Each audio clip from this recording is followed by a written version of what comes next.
Hello everyone, my name is Mohammad Dilshad. This is in fact my very first video on YouTube. A little bit about myself.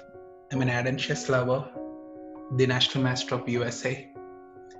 I'm also a certified instructor of World Chess Federation FIDE. So today I'm gonna have a discussion about a setup which can be used against English opening. So without any further delay, let's get into the topic straight away. All right, so C4, this is the English opening setup. You can respond to this move in so many different ways. Let's go with E5. White is just developing the pieces. Nothing much, you can also do the same. G3, the idea is very simple. White is trying to fianchetto his bishop on G2. So it's always a good idea to go with the center break when your opponent goes with slow moves, fianchettoing the bishop, flank attacks. You can go with the center break here. And after c takes d5, of course, you can take back with your knight. Bishop g2. Right now, white is attacking the knight on d5 with two pieces, with the knight on c3 and the bishop on g2. So knight to b6. So this idea is pretty simple. White is trying to win the pawn on e5. You can defend the pawn on e5 in a few different ways. Bishop d6 is one of the possibilities. f6 is a possibility. But I would rather recommend you to go with knight c6 here, because this knight c6 move defends the pawn on e5. You're also not giving a chance for your opponent to advance the pawn to d4. So basically it's a double action move. You're defending the pawn on e5 and discouraging your opponent's d4 advance simultaneously. So it's a pretty good move.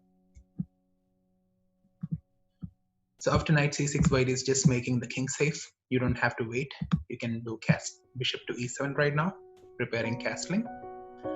So this is something you can do with almost anyone in the world, the piece's development in the opening phase, regardless of their rating.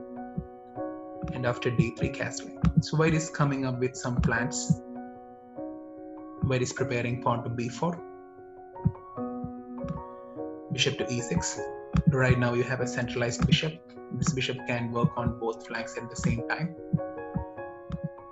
And after pawn to b4, actually this is an attempt to win the pawn on e5.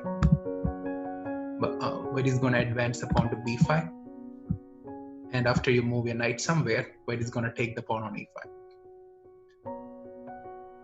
But normally what we do is we make some prophylactic moves. We defend our opponent's threat. But here you can rather provoke your opponent to advance the pawn on b5. There is something very interesting after knight takes e5. So you can put a bishop on f6.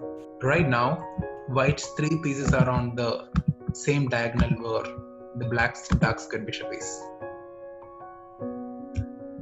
For example, if white goes with pawn to f4, you can take the knight on e5. And now there is something very interesting here. Here comes the move knight to b3 that attacks the rook on a1. White cannot take it with the queen because the bishop is defending it. For example, rook to b1. Now queen d4 check. It's a double attacking move. You're making a check and attacking the knight on c3 at the very same time. And after king h1, queen takes e3. So now it is winning for black.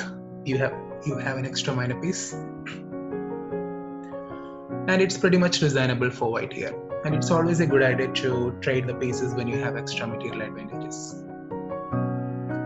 For example, if white goes with something like bishop to b2, you can force the queen trade and you're winning. Okay, all right. So I'm going to show you this variation just one more time, just for more clarity. Basically, the pieces development. Right now, white's two pieces are attacking the knight on d5. White's attackers outnumbers black's defenders.